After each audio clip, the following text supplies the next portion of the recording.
don't know how long I'll be able to stay here. I'm in a kayak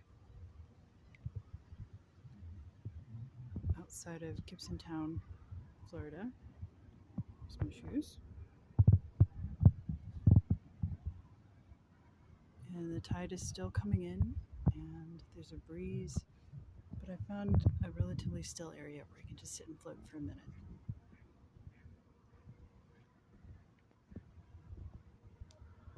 What I wanted to remember, I wanted to say something and I wanted to remember it because I've been thinking about it while I'm paddling, and it's been off and off kind of choppy and not terribly safe, so this was the first place I found that was a good place to stop.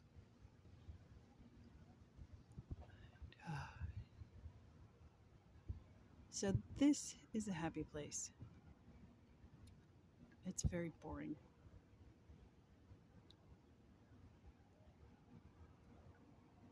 It feels like there's a connection between other happy places that I've had and this. And my mind immediately goes to being out on the water or being next to the water.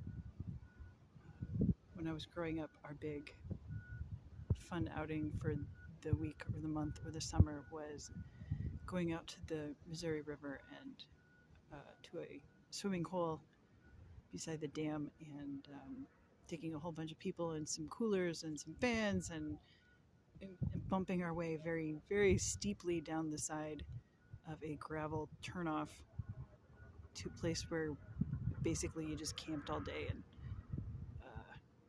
swam and ate food and grilled and all that. It was good.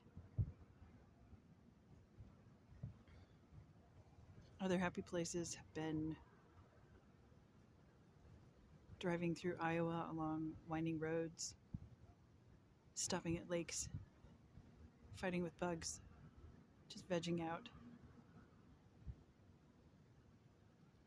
Airplanes. I love being on airplanes. They're a happy place. Just being in flight. It's amazing to me. Things like that.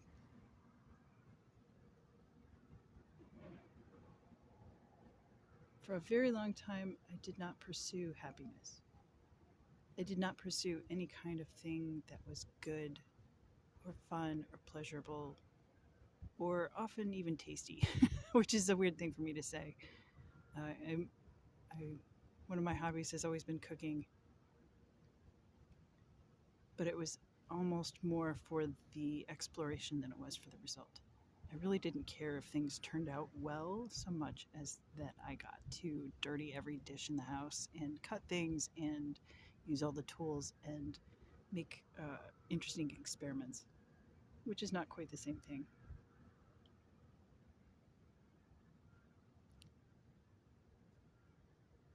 And in a minute, I'll have to take a drink of water, unstick my very salt-covered sticky lips from the junk that's coating them, kind of gross, and start paddling my way back to my car and get back in the car and go back to my regular life.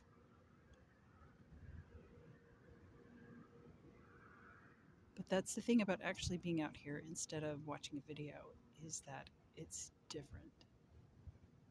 My mind is different because I've been here and because it's been wonderful. I paddled south against the tide and against the wind until I got a cramp in one shoulder, and I saw a place with a bridge and a very large boat. I really wanted a picture of the boat, but it was way too choppy to deal with that. But I loved being out on the bay with the chop and the water there. It's so much wavier than what you're seeing right now. It was like I had to paddle with my core muscles and not with my arms, because all I was doing was making tiny incremental forward gains with a paddle, but mostly just staying in the kayak, which, as you will note, is an open kayak and I'm not strapped in. I have my flotation jacket on, but still. The water is probably about 5 foot deep here. Not that deep, but not that shallow. I just tried to plumb it and couldn't stick an oar all the way in. The sky is blue. There are clouds building off to the east. Let's see. So I can't be out here all day because those will fill up pretty quick and turn into rain at some point. I can't stay here. I can't stay in happiness. I can't stay with the trees gently waving in the breeze. I can't stay floating in the middle of leaves and looking around to see if I can find any alligators or crocodiles or whatever is out here. I forget what. I think I passed one manatee that was like hunkered down towards the bottom, slowly making its way towards the electric outlet. That sounds wrong. The outlet for the warmer water from the electric plant that the manatees gravitate to because it's nice and warm in the spring, of which this is sort of spring. The water isn't quite as warm as they like it, and they like the electric company water better. Anyway, I passed one. It did not surface while I was looking, so maybe it was just a pile of moss. But it appeared to be a giant sweet potato, so we'll go with a manatee.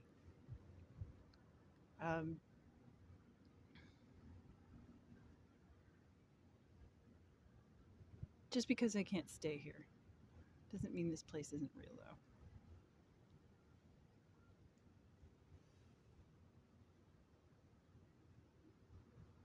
And just because it's one place and one time, a one temporary moment, doesn't mean that it's not also the other happy places that I described. Like there's a place. When you build up the happiness in your brain, your capacity for it, it's not deep. It's not like it's not like super philosophical or anything. It's just a place where you keep happiness. When you build up the strength of that, it connects everything that makes you happy. So that there's this web of things that kind of help support you.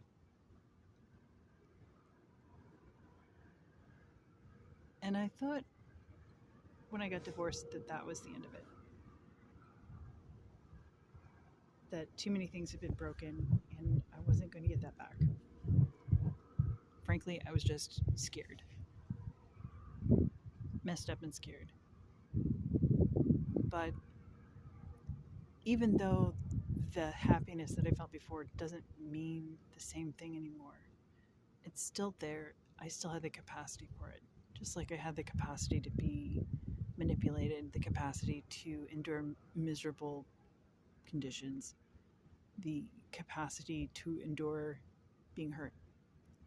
I'm super tough. But I'm also discovering that I have an affinity for resilience and peace of mind and boredom.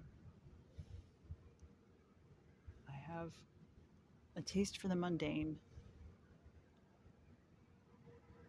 flavored by peace and quiet and beauty and water and the mindless repetition of patterns of light on waves. I like going kayaking because it's both a strenuous exercise on the way out and a really relaxing one on the way back. You know, I said that and I just realized that I arrange it that way somehow every single time that I'm completely exhausted. I just go, and I hit a point of complete exhaustion, and then I'm at peace and I'm at rest, and I drift back. I somehow managed to go upstream, uphill, against the tide on my way out every time. That's funny. There are a couple of times when I'll have to go through a slight change of direction. I'm mad about it on the way back every time. Anyway. there's a bird.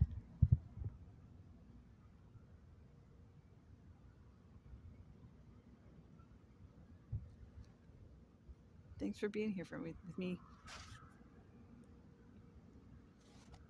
It's a good day.